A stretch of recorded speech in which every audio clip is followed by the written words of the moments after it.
Praise the Lord, praise the Lord, praise the Lord. Ito po ay final na testimony na sa inyo.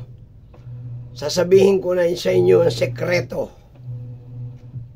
kung bakit ang mga sakit nyo hindi nagaling sa panalangin. Sasabihin ko na po sa inyo kung bakit galit sa inyo ang tunay na Diyos.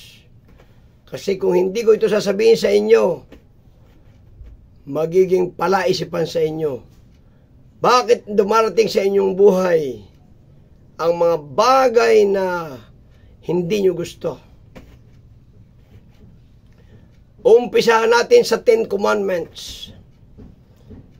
Kung napanood nyo tuwing mahal na araw ang 10 Commandments, si Moses at ang mga Israelita ginawa ng dakilang Diyos ang kalsada sa malalim na dagat, tumawid ang dagat, hinawi. Sabat ang sabi ng Moses, yung mga Ehipsyo na humahabol sa atin, hindi nyo na yan makikita pang muli.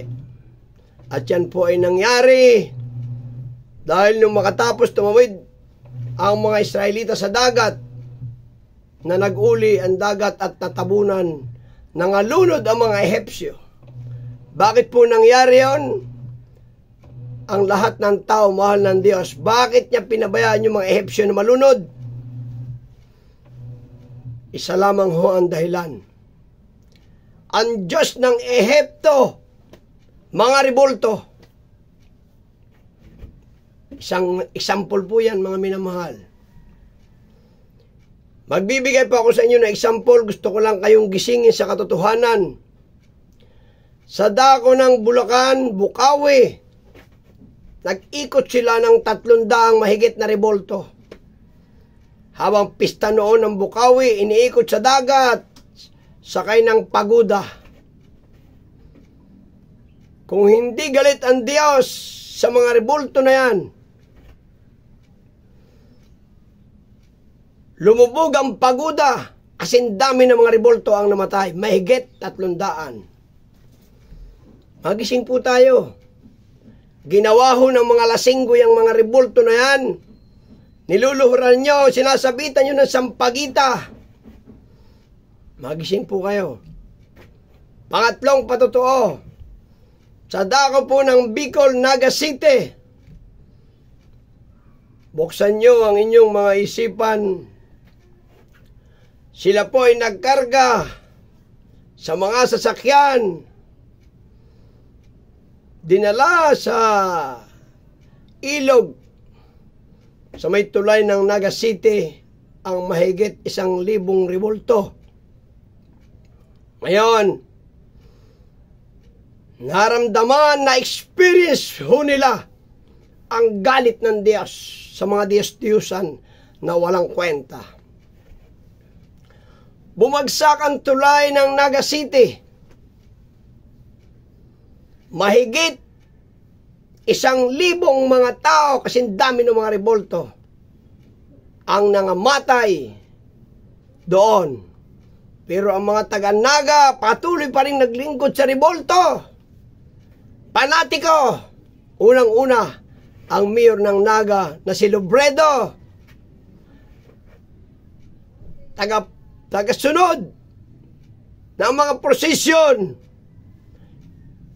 Yung sinasakyan niyang eroplano bumagsak, patay si Lobredo.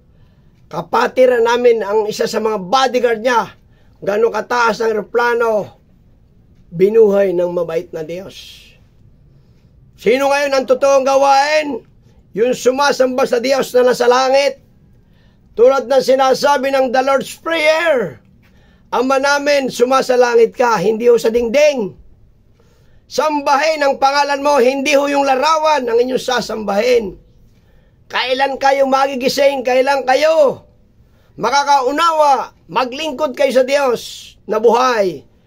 Katulad ng paglilingkod na ginagawa ng The Jesus Miracle Crusade. Ang pare sa Kalamba, 14 years na pare, mayroong cancer, sa bone cancer. hindi gumaling sa kanyang pagmimisa, hindi gumaling sa kanyang ginagawa araw-araw sa dako ng Kalamba Catholic. Nang dumalo sa Jesus Miracle Crusade, ang 14 years na sakit, pinagaling ng pinakamamahal na Panginoon Jesucristo. Umiyak ang doktor. Anong nangyari sa iyo? 14 years kitang ginagamot, walang kagalingan.